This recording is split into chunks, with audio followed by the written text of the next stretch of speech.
They have what appears to be a great defense. I don't mean an all-time legendary great defense, but just like in terms of the league in 2025. They've got a great defense. Maybe the best defense in the league, certainly in the top 5. They have, at the very least, a solid quarterback, right?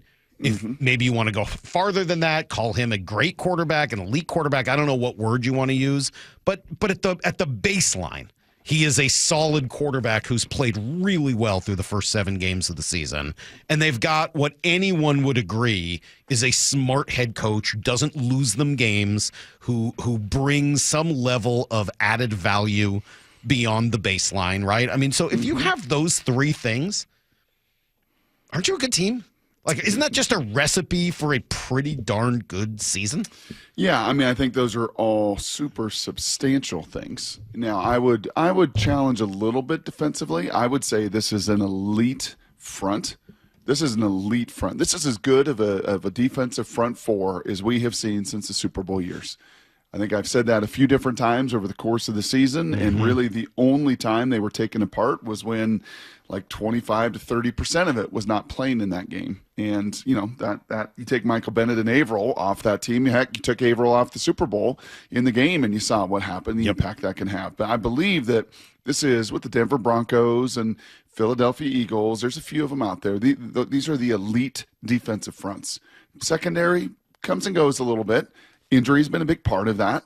I think linebacker is solid, but I don't think it's near the top of the league. But you put the whole thing together, yes, and by just about every metric, you're top 10, you're top 5. So you are a very, very good defense. And we know that travels, and we know that gives you a chance to win week in and week out. And when we watch the decay of the Seahawks, you know, from their high, you know, championship teams, we saw it with our very own eyes. We wanted to believe the defense was still that good. We wanted to believe that, you know, Pete could put this together, and, you know, no, it wasn't. It just wasn't. And fundamentally, you couldn't stop the run the last 3-4 years of Pete, and then you really had, you know, no chance of being an elite team. So that gives you a chance, Salk. That is the most substantial way to build your team. You've got a very smart defensive coordinator that's very respected, that feels more and more like he knows himself. He knows what he's not. He knows he needs people around him. He's egoless to do that and put a cast of characters with AD and others that bring a lot more of the juice that in conversation and communication that, you know, I think is still a work in progress for him, but X's and O's wise, elite. And then I don't know, where's Sam Darnold? We can maybe do this exercise tomorrow with DJ.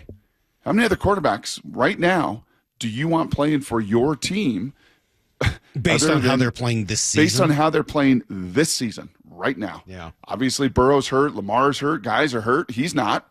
He's been available. He's been tough and durable. Like it certainly is not more than 10. And by, again, efficiency ratings, yards, completion percentage, PFF grade, what QBR, like he's to darn near top 5. Yeah. That's a pretty darn good recipe right there. Well, so if you look at those things, and I think we knew heading into the year that the defense would be very good. I think we knew heading into the year, he proved it last year, that Mike Macdonald was a smart head coach who was not going to make mistakes and would get, you know, a fair amount out of his players, and his in-game strategy would be pretty darn good. What we didn't necessarily know was what the quarterback would look like. Obviously, he was new coming into this team, the scheme.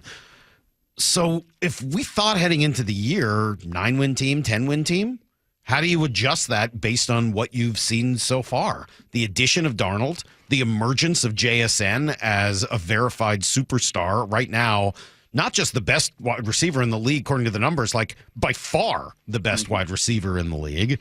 Like what do you have to do to your think about that first projection? Think about the first mini camp practice you went to. Honestly, and just kind of the optics that day, and this is to poke no fun at you whatsoever. Rough day. Yeah, like you think we'd be sitting here offensively? You think you'd be talking about JSN as one of the best receivers, if not the best in all the game? That Sam Darnold would be a top 5 quarterback by every metric? But we are. That the offensive line, especially your tackles, would be as consistent as they've been. Your tight end group, super, super solid. Like, did you think we would be sitting here? Well, not while I was watching that day, but obviously, like, I did think they were going to be a good team. Before the season started, I did take the over on their, 8.5 wins, and felt reasonably convinced that would hit. But if I thought it was going to be a 9 or 10 win team then, they look better than I thought they would look even at the beginning of the year. So what's the new projection? Is it 11 or 12? I think so. 10 or 11? Like, how much better than expected have they been? Yeah, I think that's fair. I mean, Vegas had them 8.5. I think we all said, boy, that feels pretty darn low. Very low.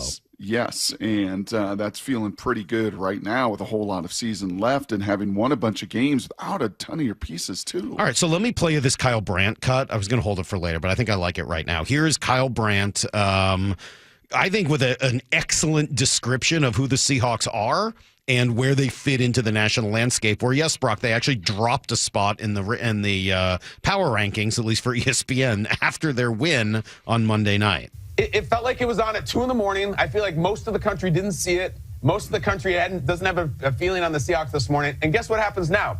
Now the Seahawks go on a bye. So for 2 straight weeks, we're not going to talk about them. I feel like there's so many people who, like, if you walked around like Main Street USA in the country right now, do people still think that Pete Carroll's the Seahawks coach?